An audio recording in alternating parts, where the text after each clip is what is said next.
Ang susunod naman na move na makikita mo, ang tawag dyan ay fade away with a twist. Dahil kapag ginawa mo yan sa totoong laro ay magta-twist talaga ang tuhod mo. At ang susunod naman na makikita mo, ang tawag dyan ay Becky dribbling.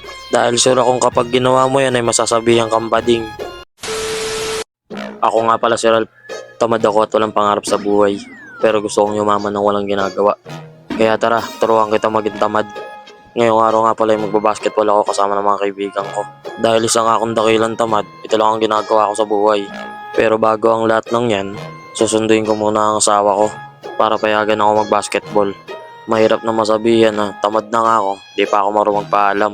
Hanggang sa naatid ko na nga siya sa bahay at dumiretso na kagad ako sa court.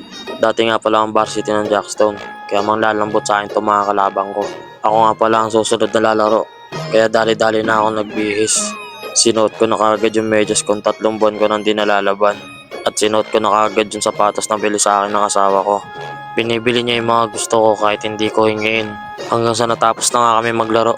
Halata naman sa video na hindi ako masyadong pinagpawisan.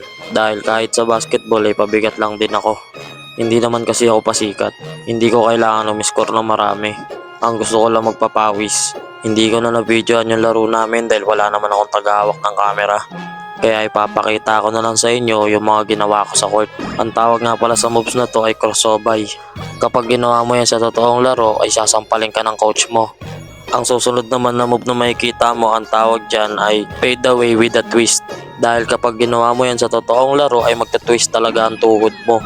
At ang susunod naman na makikita mo, ang tawag dyan ay Becky dribbling. Dahil sure akong kapag ginawa mo yan ay masasabihan kang bading. Yan lang muna sa ngayon. Ituturo ko na lang yung ibang move sa'yo sa susunod na video. Sana marami kang natutunang katarantaduhan. Hanggang sa susunod na video, huwag kayong mag-ingat kayo.